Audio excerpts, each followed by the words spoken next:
کسی دور کی بات ہے، ایک حسین و جمیل شہزادی مہرو اپنے شیشے کے محل میں رہتی تھی۔ اس کی آنکھیں ستاروں کی طرح چمکتی تھیں اور اس کے بال سیاہ رات کی طرح لمبے اور گھنے تھے۔ مگر اتنی خوبصورتی کے باوجود شہزادی اداس رہتی تھی۔ وہ ہمیشہ سوچتی کہ کیا کوئی ایسا ہوگا جو اس کے دل کو سمجھے گا، جو صرف اس کی خوبصورتی نہیں بلکہ اس کی روح سے محبت کرے گا۔ مہرو کی ماں ملکہ ہمیشہ کہتی کہ بیٹی، دنیا میں حسن ہی سب کچھ ہے، اگر تم خوبصورت ہو تو سب تم سے محبت کریں گے۔ لیکن مہرو کو ہمیشہ لگتا کہ حسن سے زیادہ اہم دل کی سچائی ہے۔ ایک دور دراز جنگل میں ایک بہادر اور نیک دل شہزادہ آیان رہتا تھا۔ وہ عام شہزادوں کی طرح محل میں نہیں بلکہ قدرت کے قریب رہنا پسند کرتا۔ آیان کو کتابیں پڑھنے اور لوگوں کی مدد کرنے کا شوق تھا۔ وہ سادہ زندگی بسر کرتا، مگر اس کے دل میں ہمیشہ یہ خواہش تھی کہ وہ کسی ایسے شخص سے ملے جس کی مسکراہٹ میں سچائی ہو۔ ایک دن آیان کو ایک بزرگ فقیر ملا جس نے اسے ایک جادوئی آئینہ دیا اور کہا، یہ آئینہ تمہیں اس شخص تک لے جائے گا جس کا دل تمہاری طرح پاک ہے۔ ایک دن مہرو نے اپنی تنہائی سے تنگ آ کر اپنے محل سے باہر نکلنے کا فیصلہ کیا۔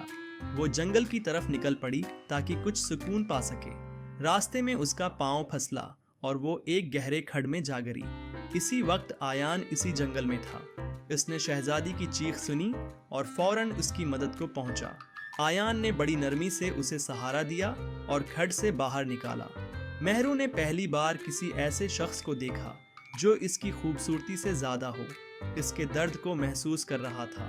آیان نے اسے پانی دیا اور پوچھا، آپ ٹھیک تو ہیں؟ مہرو نے حیرت سے کہا، تم نے میرے حسن کی تعریف نہیں کی۔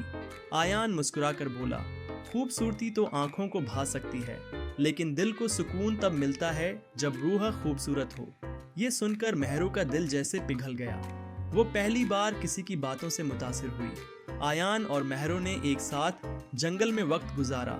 آیان نے مہرو کو بتایا کہ زندگی میں حسن سے زیادہ کردار کی اہمیت ہے۔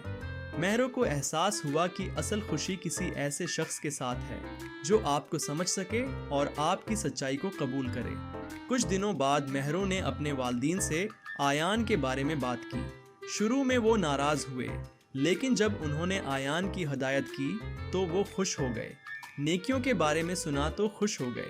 آخر کار آیان اور مہرو کی شادی ہوئی اور وہ دونوں ہمیشہ کے لیے خوشیوں بھری زندگی گزارنے لگے، جہاں حسن سے زیادہ دل کی سچائی کو اہمیت دی جاتی تھی۔ اور یوں ایک نیک دل شہزادے اور ایک خواب دیکھنے والی شہزادی کی کہانی ہمیشہ کے لیے امر ہو گئی۔